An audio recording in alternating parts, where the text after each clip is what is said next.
While everyone else might not believe in the Detroit Lions, Dan Campbell sure does.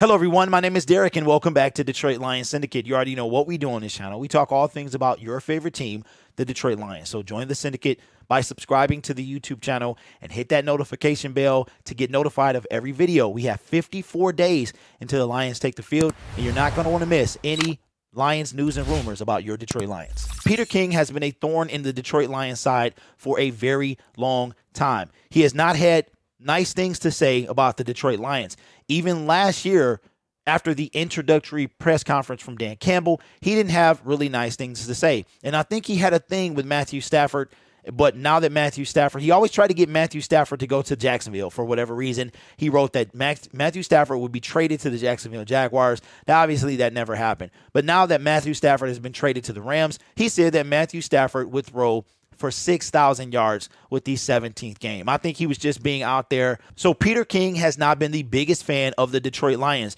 But after the fight that the Detroit Lions showed last year, having an underestimated roster and a pretty much bottom 5 roster in the National Football League, he really has began to write more and more good things about the Detroit Lions. Well, Peter King had an interview with Dan Campbell, and in his Monday morning column, there were some things that Dan Campbell said that really kind of gave me goosebumps about the Detroit Lions. This comes from Peter King's Monday column. 2021 won't be in vain. I promise you that. I know that people are probably tired of hearing foundation and the culture, but I do feel like we set that in year one. I do feel like for us, that was the primary goal. We have to create our own style, our own identity, our own culture of who we are, what we accept and what we don't accept. And now let's build from there. Now, in year 2, we feel like we have that foundation built now. Let's start stacking on top of it. Lions fans have been hearing a ton about culture throughout the years. And Matt Patricia was supposed to bring a change in culture from what we had with Jim Caldwell. And that wound up being an absolute disaster. But with Dan Campbell and Brad Holmes, we can definitely feel a difference. Although our team was 3-13-1, it doesn't feel like it. It really feels like near the end of the season, we started to put some things together. And because of that unity that came near the end of the season, and the Lions just frankly not going down without a fight, we really got the attention of the national media, which is something we really don't get in a positive light. We get enough of it in a negative manner, but not in a positive one. Now we have a pretty quiet free agency, and then we go and get Aiden Hutchinson and probably the best receiver in the draft and an unprecedented trade up by Brad Holmes. Even with that being said, there's still a ton of people who doubt what the Detroit Lions can do. And I'm not surprised by that. I mean, us as fans, we need to see it as well. We've been through this before, but something about this feels different. But with everybody still underestimating the Detroit Lions, Dan Campbell equates this team to Rich Strike, the Kentucky Derby winner. We feel like we may be Rich Strike here. Peter King responds, he was 16th with 33 seconds left in the race. One of the most inspiring things I've seen in a long time. It was impressive.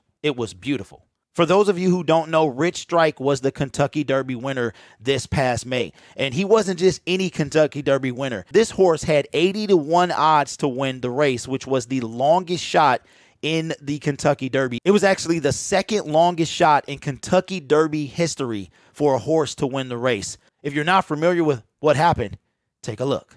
It is Crown Pride battling with Messier. They're stride for stride. Epicenter and Zozo's in behind them. Cyberknife swings up on the outside. Sandon gets the rail run, and they're into the stretch. And it's Messier, Crown Pride, and Epicenter is coming up on the outside. Epicenter has taken the lead. Keep your eye on this horse. As they arrive into the final furlong, Sandon is coming after him. Epicenter and Sandon, these two, stride for stride. Simplification down the outside is next. They're coming down to the wire. Epicenter, Sandon, Rich Strike is coming up on the inside. Oh my goodness, the longest shot has won the Kentucky Derby.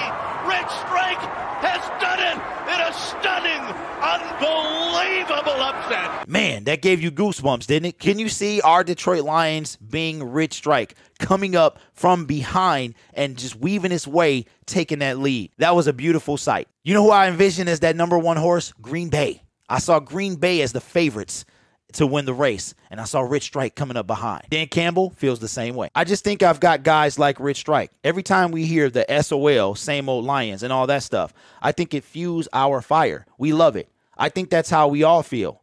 That's how we all talk. That's how we all think. There's nothing fake about it. Well, I'm not going to lie. SOL comes from years and years and decades of watching the Lions do the same thing. But as I've been repeating myself throughout this video, this feels different. Even the 3-13-1, it felt different from 3-12-1 from Matt Patricia's second year. It felt different from 5-11 when he got fired. It just feels different. And it feels different from Jim Caldwell. Even when we went to the playoffs 2 of those 4 years with Jim Caldwell, it feels different. It feels like the tide is finally starting to change with the Detroit Lions. And we won't have to wait too much longer until we are the Rich Strike in front of the pack. So let me know your thoughts in the comments below. How does it make you feel that Dan Campbell is looking at this team as the Rich Strike of the NFL? Enters the race at the last second, comes from behind and takes the lead, and also had the longest shot, and nobody expected this horse to do anything. And that's our Detroit Lions. So let me know your thoughts in the comments below. My name is Derek. This is Detroit Lions Syndicate. We're on our way to 4,100 subscribers. Just need about 40 or so to get there. Let's see if we can get there by this time next week. So subscribe to the YouTube channel if you haven't already. Like the video as well. I would appreciate that. It helps us get into the YouTube algorithm and compete with all the other Detroit Lions creators that are out there. We want to set ourselves apart, and I think we do just that. You guys are awesome. Take care of yourself, and as always, go Lions. Man, I still got goosebumps. Do you?